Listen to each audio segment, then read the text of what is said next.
Ang kwento sa araw na ito ay nagsimula bilang isang tila perpektong pag-ibig, mabilis, matamis at puno ng pangarap. Ngunit sa likod nito ay may isang planong unti-unting nabubuo. Ito ang kaso ni na Wong Ranran at Yu Xiaodong, isang relasyon na nauwi sa pagtataksil kung saan ang lalaking pinagkatiwalaan niya ang siyang nagtulak sa kanya sa bingit ng kamatayan sa Thailand. Paano nauwi sa ganitong trahedya ang lahat at paano siya nakaligtas? Alamin natin ang buong kwento sa video sa araw na ito. Noong ikasiyam ng Hunyo taong 2019, isang linggo, dinagsa ng mga turista ang Fatam National Park sa hilagang silangang bahagi ng Thailand upang masilayan ang kahangahangang tanawin nito. Kilala ang parke sa matatarik nitong bangin na may mga sinaunang guhit na tinatayang nasa 3,000 taong gulang. Dahilan kung bakit isa itong tanyag na archaeological site na patuloy na dinarayo ng mga bisita. Bandang 3:30 ng madaling araw, nagising si Wong Ranran dahil sa alarm na itinakda ng kanyang asawa na si Yu Xiaodong na may layuning panoorin ang pagsikat ng araw sa Patayim Cliff.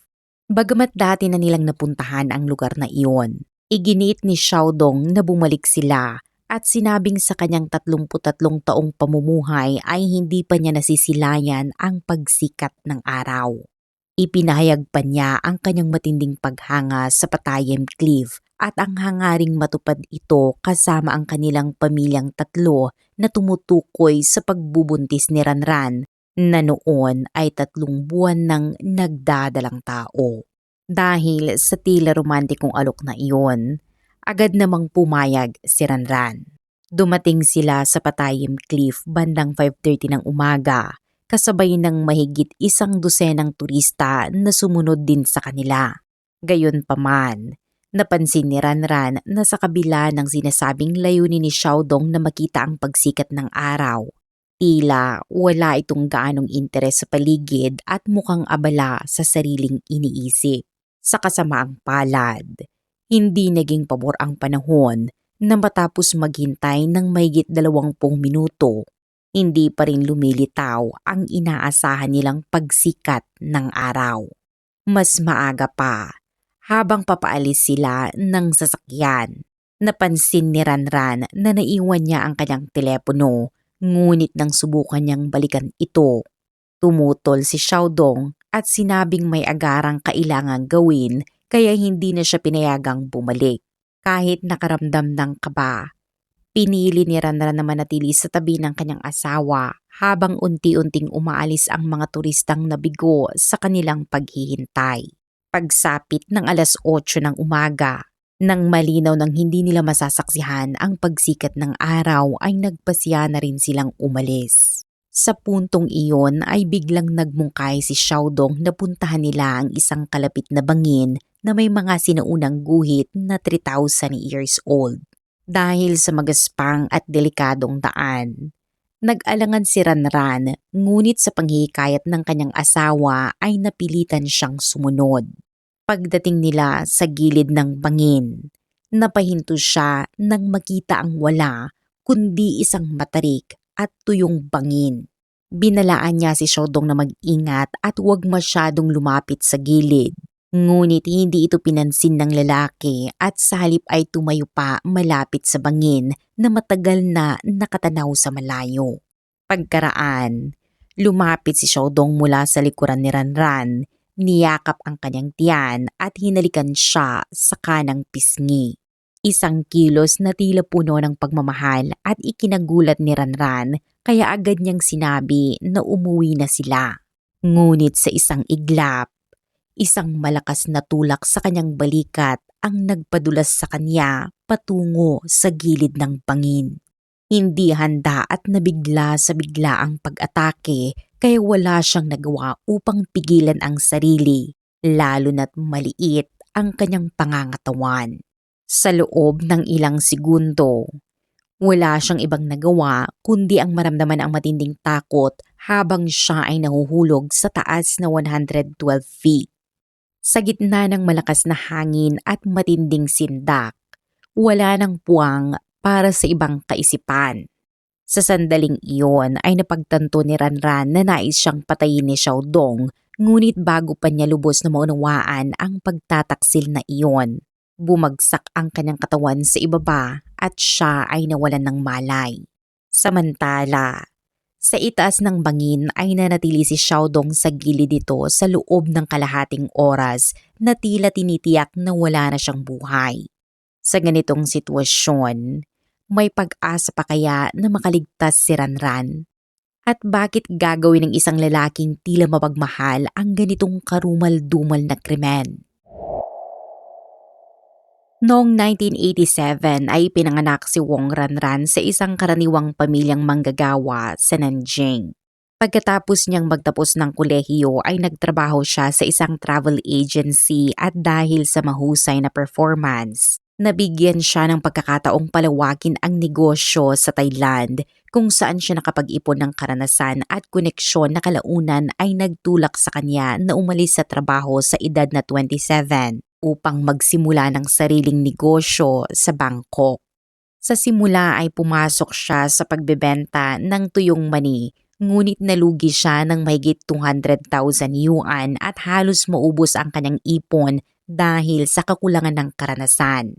Sa kabila nito, hindi siya umuwi sa Nanjing. Sa halip, lumipat siya sa foreign trade kung saan sa araw ay inaasikaso niya ang logistics at transportation, habang sa gabi ay nag-aaral ng wikang Thai na umaabot lamang sa 3 hanggang 4 na oras na tulog bawat araw. Dahil sa kanyang tiyaga ay unti-unti siyang nakabangon at nakapagbukas ng unang physical store sa Bangkok na sinundan ng guest house, Chinese restaurant at iba pang negosyo. Dahil sa patuloy na paglago ay nakapasok siya sa hanay ng mayayamang Chinese entrepreneurs sa lugar at bago mag-30 ay nakapag-ipon ng 10-10 milyong yuan. Pinalawak pa niya ang negosyo sa China sa pamamagitan ng pagtatatag ng kumpanya sa Nanjing, ngunit dahil sa tagumpay na ito, naging sobrang abala siya at halos wala ng oras para sa personal na buhay at ang dalawang naging relasyon niya ay parehong nauwi sa tahimik na paghihiwalay. Noong 19 ng Mayo 2017, sa isang pagtitipon kasama ang mga kaibigan ay nakilala niya si Yu Xiaodong. Hindi ang itsura ang tumatak sa kanya kundi ang magkaparehong pinanggalingan sa Jiangsu. At doon din nagsimula ang interes ni Xiaodong nang lumipat pa siya ng upuan para mapalapit at hingin ang WeChat niya. Mula noon ay tuloy-tuloy at agresibo ang panliligaw ni Xiaodong na madalas siyang nagme-message, sinusundo at hinahatid si Ranran kahit umuulan o maaraw at sinasadyang lumilikha ng mga pagkakataong silang dalawa lang.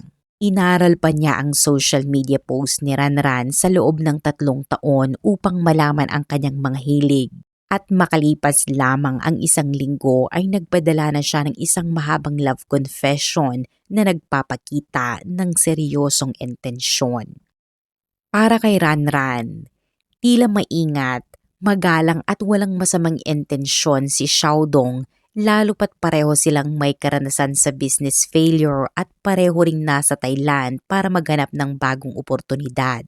Dahil dito at sa kakulangan ng karanasan sa relasyon, hindi nagtagal ay pumayag siyang maging kasintahan nito.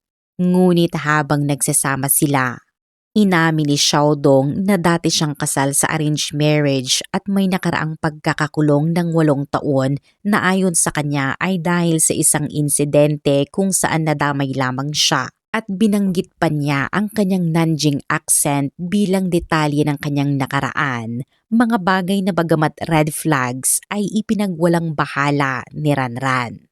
Mahigit 20 araw pa lamang ang lumipas nang mag-propose si Xiaodong, ngunit tinanggihan ito ni Ranran dahil masyado pang maaga.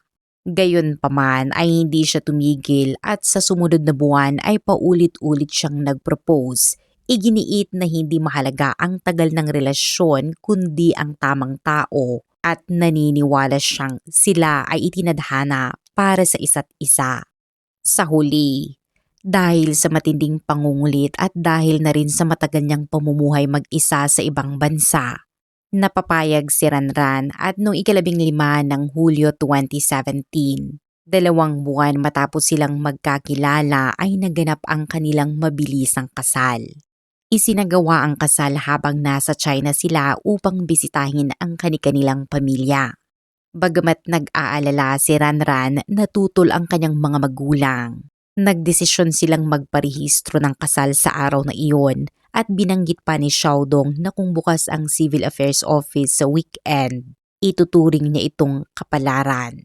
Sa hindi inaasahang pagkakataon, bukas nga ang opisina kaya itinuring ito ni Ranran bilang senyales at itinuloy ang pagpaparehistro.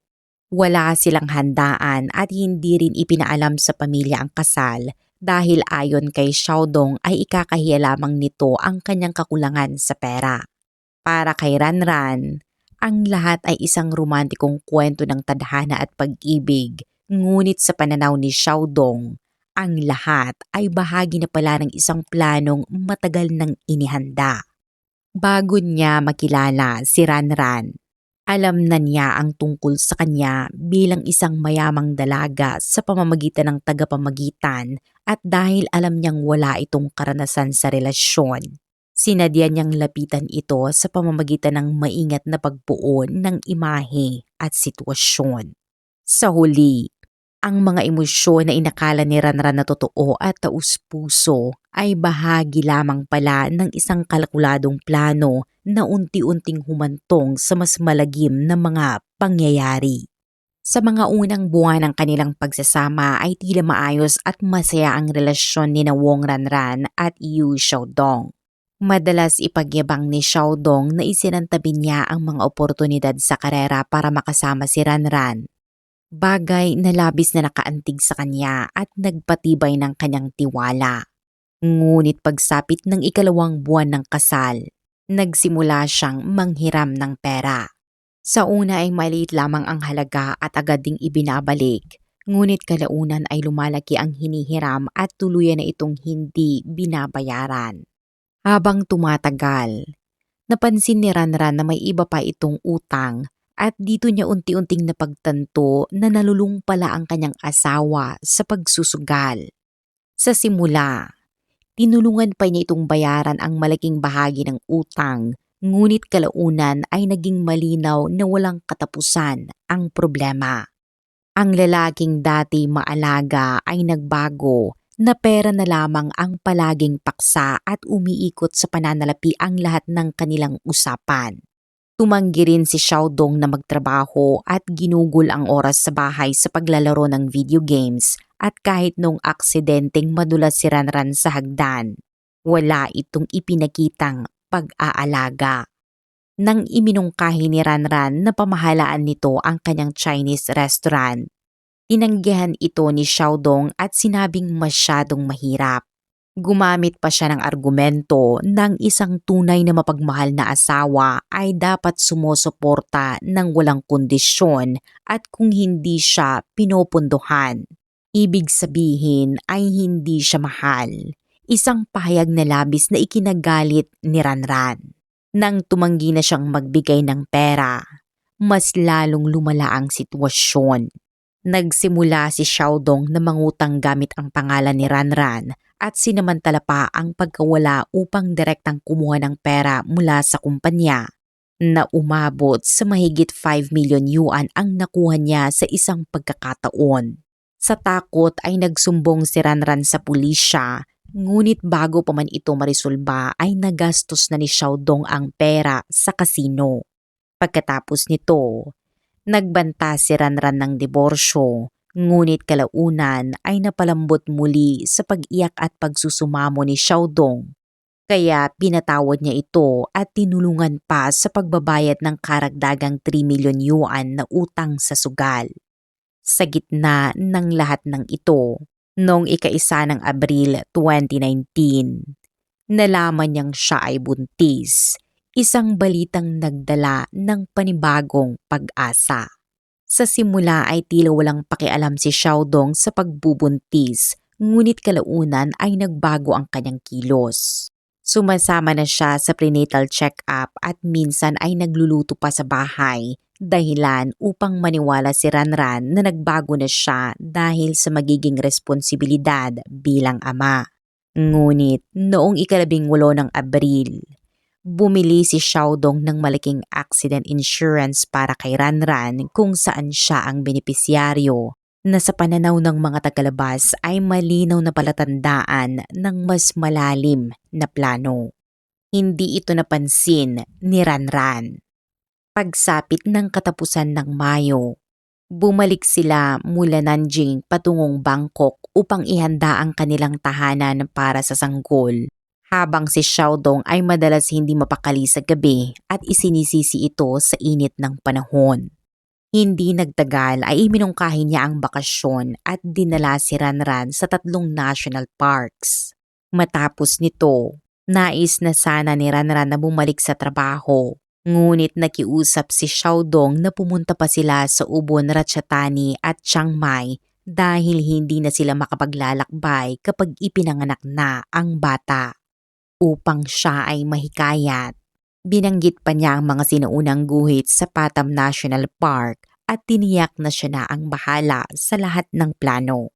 Sa pagnanais na huwag biguin ang asawa ay pumayag si Ranran na hindi alam na ang paglalakbay na ito ay unti-unti nang nagiging daan patungo sa isang trahedyang magbabago sa kanyang buhay.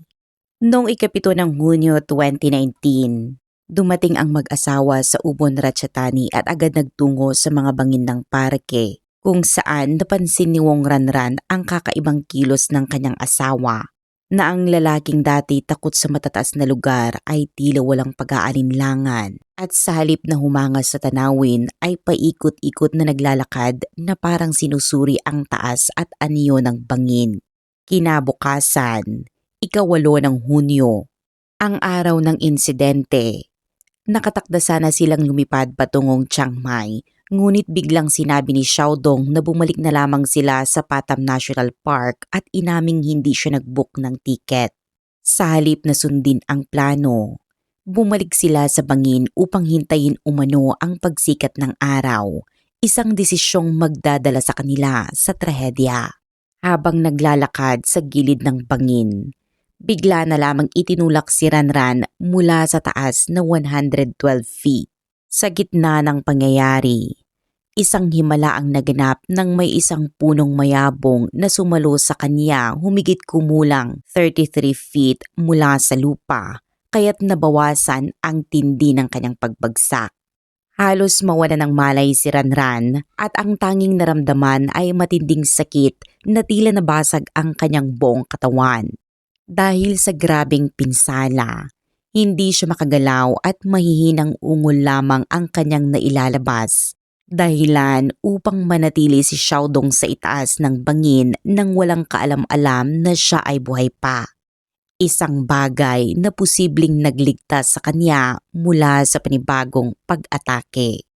Makalipas ang halos 1 oras, nagising si Ranran na may dugo sa lalamunan at mga butong tumutusok sa kanyang balat, kaya paos at mahina ang kanyang mga sigaw. Sa kabila nito, napansin niyang kakaunti ang panlabas na pagdurugo at higit sa lahat, ang kanyang sanggol ay himalang nanatiling ligtas. Isang mahalagang bagay na maaaring nagligtas sa kanyang buhay. Habang unti-unti siyang nawawala ng pag-asa, isang babaeng turistang naligaw ang nakatagpo sa kanya at agad siyang isinugod sa ospital. Bago pa man magsimula ang gamutan, bahagya niyang nakita si Xiaodong na dumating at nagpanggap na nag-aalalang asawa, at kahit pilit niyang itanong kung bakit niya iyon ginawa, hindi ito naunawaan dahil sa hina ng kanyang boses. Sa harap ng ibang tao ay malakas na sumigaw si Xiaodong na parang nag-aalala, ngunit nang walang nakakarinig. Marahan niyang hinaplos ang mukha ni Ranran at nagbanta na tumahimik siya dahil walang nakakaintindi ng Chinese o tutulong sa kanya. Lumabas na habang paalis siya sa lugar, Napansin niya ang ambulansyang dumaan kaya pinagginalaan niyang para iyon kay Ranran dahilan upang sundan niya ito hanggang ospital at ipagpatuloy ang kanyang pagpapanggap. Sa pagtatanong ng pulisya ng Thailand, nagkunwari si Yu Xiaodong na isang inosenteng asawa at iginiit na nasa banyo siya nang mangyari ang insidente kaya wala umano siyang alam sa nangyari. Dahil walang CCTV at saksi sa lugar, naniwala siyang kung makokontrol niya si Wong Ranran, makakalusot siya sa batas. Nang magising si Ranran mula sa anesthesia, sinubukan siyang kuhanan ng pahayag ng pulis, ngunit dahil sa kanyang kondisyon ay hirap siyang magsalita kaya nagdala sila ng Chinese interpreter. Gayunpaman, sa sandaling handa na siyang magsabi ng totoo, ay ipinaalam sa kanya na nasa labas si Xiaodong at pagpasok nito sa silid ay agad siyang nabalot ng matinding takot at kawalan ng pag-asa. Sa ilalim ng pabulong na pagbabanta ni Xiaodong, napagtanto niyang ang pagsalungat ay maaaring magdulot ng panibagong tangkang pagpatay. Mula noon, mahigpit siyang binantayan at patuloy pang naganap ng pagkakataon ang lalaki upang tuluyang tapusin ang kanyang buhay. At sa ikalawang araw ng kanyang pagkakaospital ay sinubukan pa nitong alisin ang kanyang oxygen mask habang iginiit na pauwiin na siya. Sinasabing may karapatan siyang magdesisyon sa buhay ng kanyang asawa, isang kahilingang agad tinanggihan ng ospital. Sa bawat pagkuha ng pahayag ng pulisya ay nananatili si Xiaodong sa tabi niya at nakatitig ng may pananakot. Kaya para sa kanyang kaligtasan ay napilitan si Ranran na magsinungaling at sabihing nahulog siya dahil sa pagkahilo.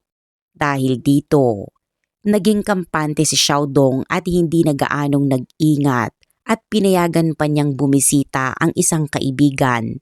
Isang taong agad nakapansin ng kakaibang kilos ng mag-asawa at lihim na nag-record ng kanilang pag-uusap na kalaunan ay naging mahalagang ebidensya.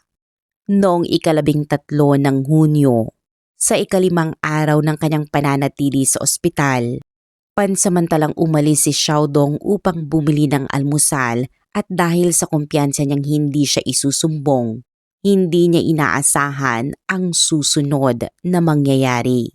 Sinamantala ni Ranran ang pagkakataon ng pumasok ang kanyang doktor at ibinunyag na hindi aksidente ang kanyang pagkahulog bagamat hindi niya pinangalanan ang salarin para sa kanyang kaligtasan.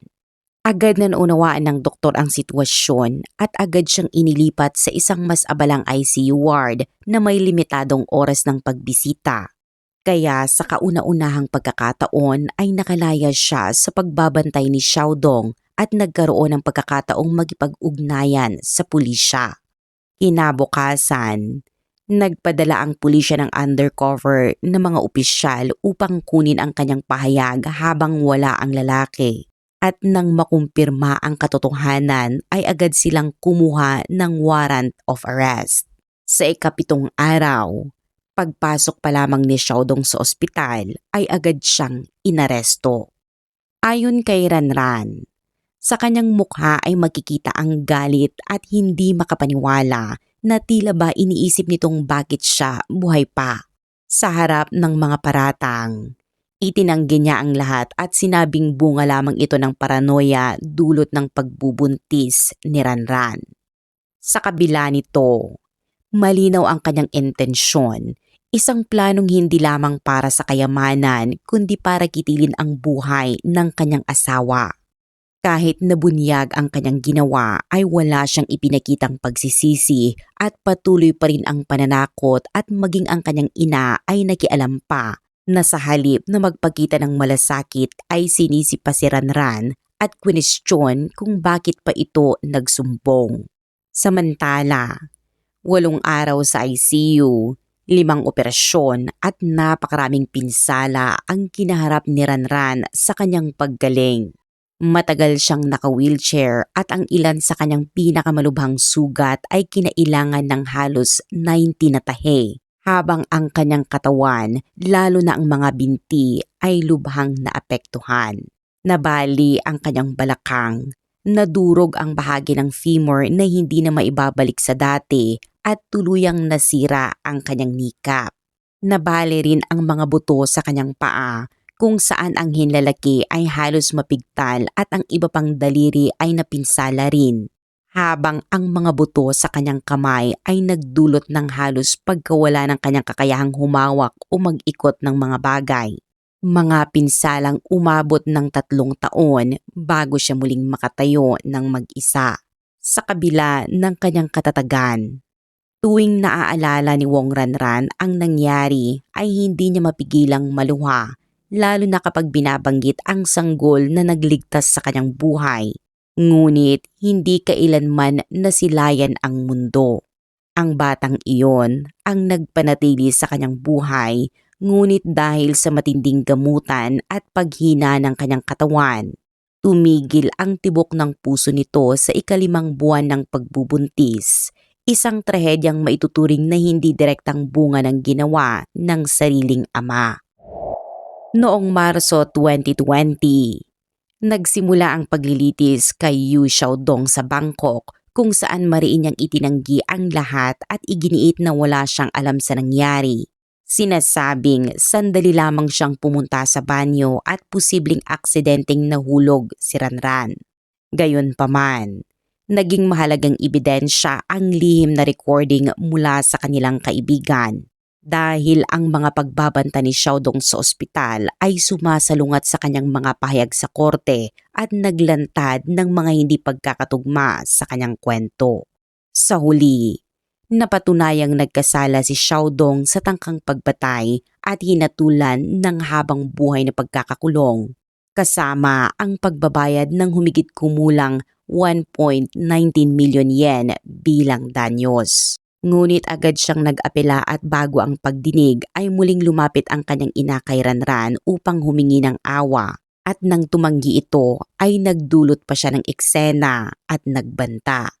Sa isang hindi pangkaraniwang hakbang, nagdala si Xiaodong ng 5 kaibigan upang patunayan na maayos ang kanilang relasyon. Ngunit kalaunan ay napag-alamang mga dati niyang kasabwat ang mga ito sa nakaraan niyang krimen. Sa appellate trial, nagkaroon ng hindi inaasahang desisyon. Ibinaba ng hukom ang hatol sa 10 taon na may paliwanag na wala umanong ginamit na kasangkapan si Xiaodong kaya't hindi ito maituturing na planadong pagpatay. Gayunpaman, malinaw ang kontradiksyon sa desisyong ito. Dahil mula pa sa simula ay ang kanyang mga kamay ang plano niyang gamitin sa krimen.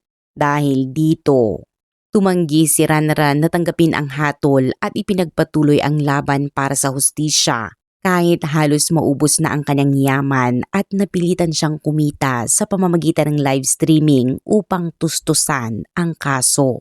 Sa halip na suporta, nakatanggap pa siya ng mga batikos online kung saan inaakusahan siyang ginagamit ang kanyang karanasan para sa atensyon.